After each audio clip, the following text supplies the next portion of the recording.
Hey guys, Next here. Welcome back to another episode of Greedy Dragon Brewing. Happy Homebrew Any Day, because any day is a great day for homebrew, and it's also Thirsty Thursday, so happy Thirsty Thursday to you as well. I think this is the second time in a row for my happy homebrew any days.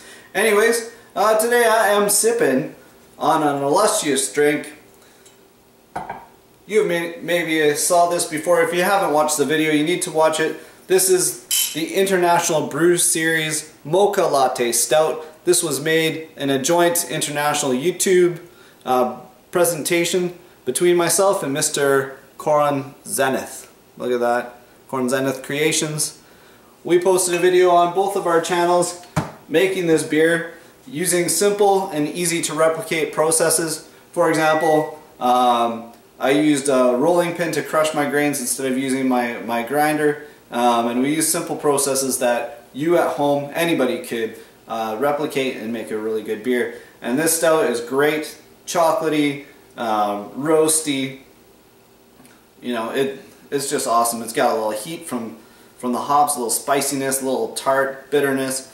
And you know what I found out over the holidays? It tastes really mighty fine with a shot of whiskey in it. And you know, when you get back to work after being away on holidays, a little shot of whiskey and the beer doesn't hurt any at all. Ah, nice. So if you hear some beeping in the background, it's just the dishwasher getting angry at me because it's not being turned on. A lot of cool things happening.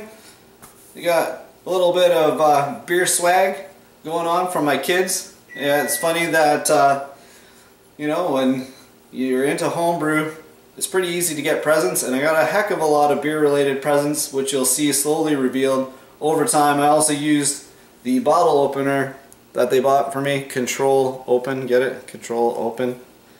It's a little handy bottle opener and it's really cool.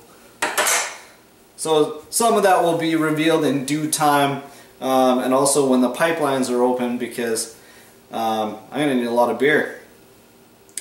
So moving on, thank you for watching my mystery box holiday countdown. It was a fantastic experience. I touched on it in the end of the videos. I won't do too much more about that, but I do strongly recommend that if you have an opportunity to do something like that, whether it's commercial beers or even a group of home brewers, take off the labels, put some beers together and try them blind without knowing what the ingredients are, and just try to pick out your profiles and your flavors.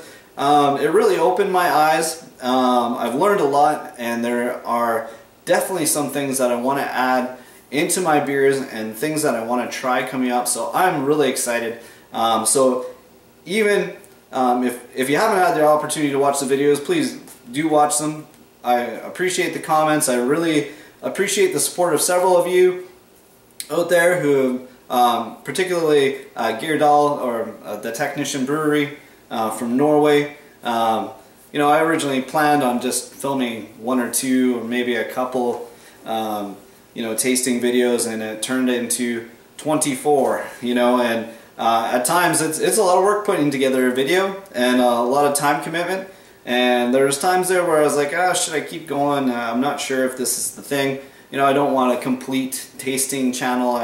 It's a brewing channel, and with a lot of positive encouragement from friends, JMCM, LXX, and many others. You know, it was one of those things that I kept going. Larmo 22, Canadian Sasquatch Brewery, who's new to the channel, Strat, several other, Kevin from Clements Homebrew. A lot of your comments, I always read my comments and I appreciate it, and I get a lot of feedback from that, and it's good to hear back from experienced brewers as well, or people that have tasted a lot of different types of beers, because a lot of these were completely new to me, and to get some insights into that was awesome. And so it's very reassuring and positive, keeps you motivated for producing more and trying new things. So if you're watching the videos, thank you. If you haven't, watch them. You know, if you can get through this chitter chatter, you can get through the other ones, even if you have to break it up a little bit at a time. Anyways, moving on, I put together what I consider the best of the box. So out of the 24 beers, there were some beers that were standouts. There was obviously some beers that weren't, and the majority of the beers were right in the middle. But there were some beers that I would have to give an ultimate ranking, and so I'm going to point those out for you. So if you live in Canada, or you live close to Canada, or you can get your hands on these beers, whether you can get them through an importing store or what have you, I strongly recommend them. I found the flavor profiles really good and unique in each of them, and I'll briefly say why and then leave it up to you. So first of all, what I would consider the best of the box, and I say this for two reasons. One, because I had never had one before, and two, because it was really well put together. I would say that the best of the box, in a very narrow margin, was the Thor's Hammer Barley Wine, produced by Central City Brewers, also known as Red Racer.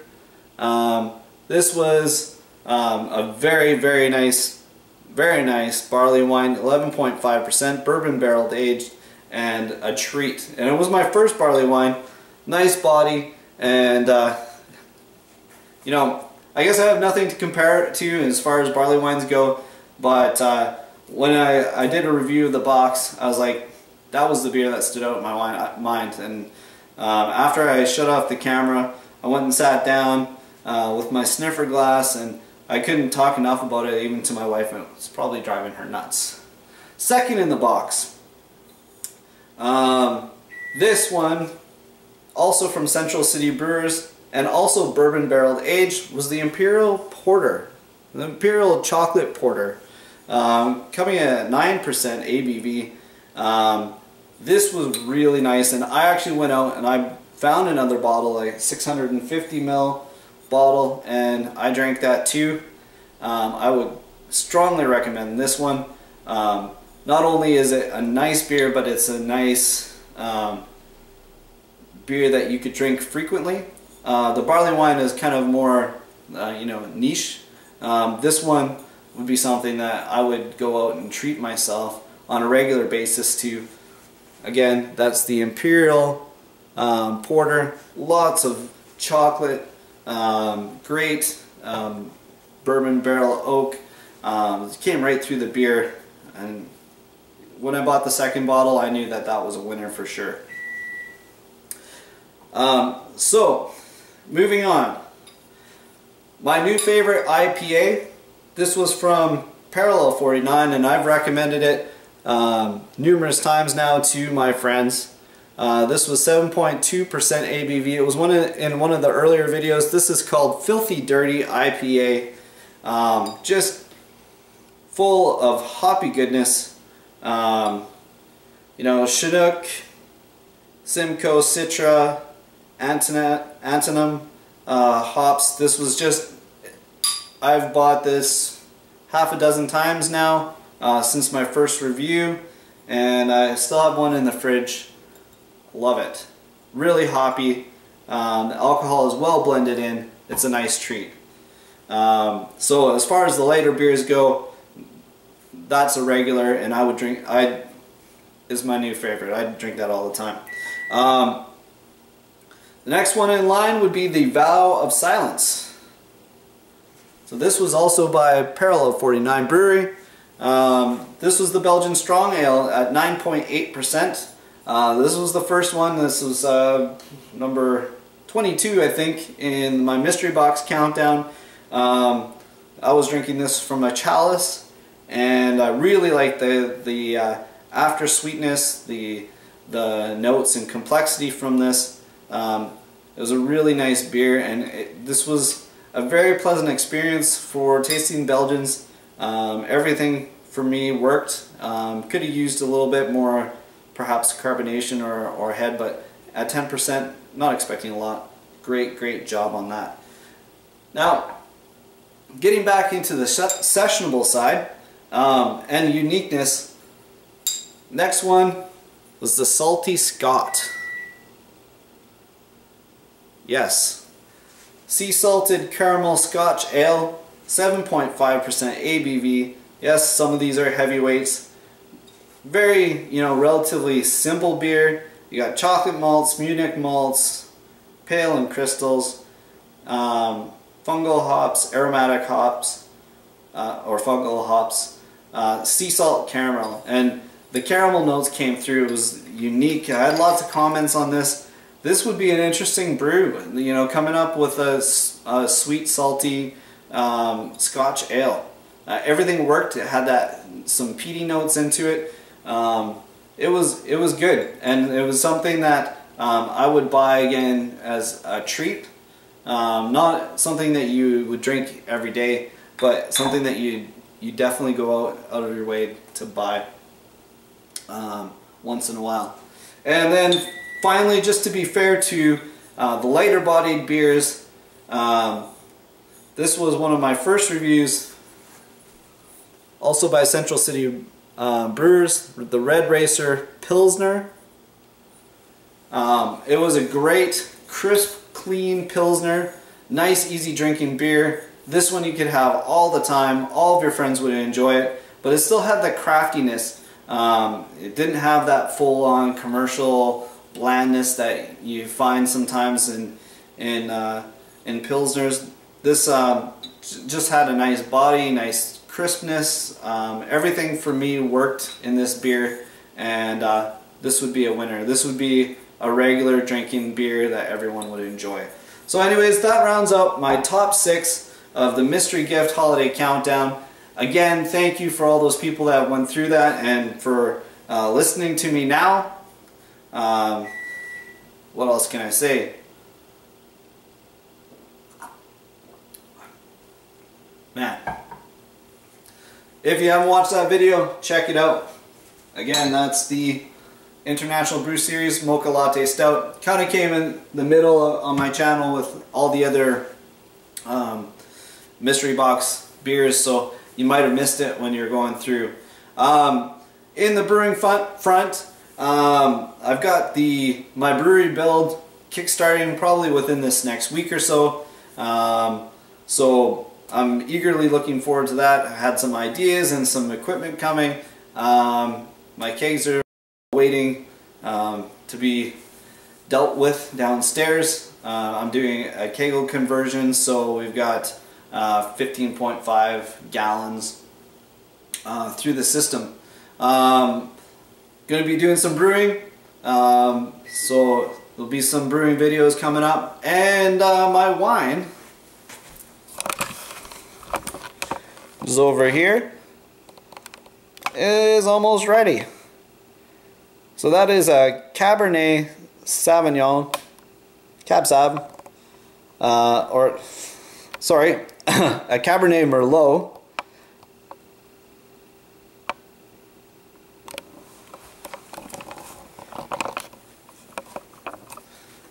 Cabernet Merlot, it's oaked.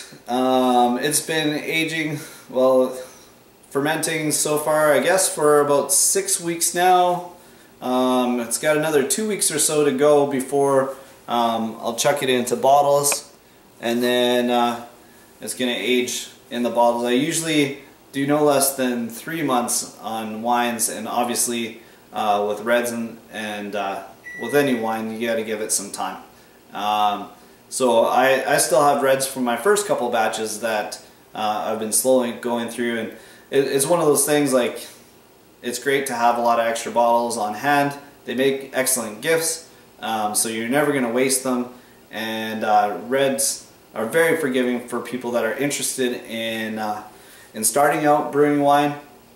There's great kits, but I strongly recommend that you go with the reds, just because clarity is not as much of an issue as it is with whites. Similar to beer, you know, if you have a lighter colored beer, it's easier to tell if it's hazy and so forth.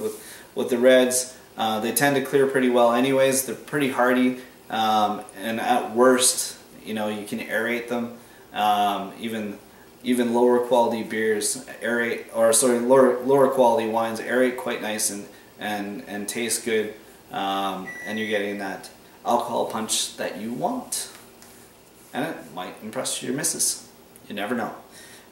So anyways, that's what's going on in my world, in my universe, here in Canada. Just had a dump of snow a couple days ago. Set records going back to 1932. So 2-day dump of snow in this area was really uncommon. They actually closed schools for the first time in 3 decades. 3 decades. That's a long time.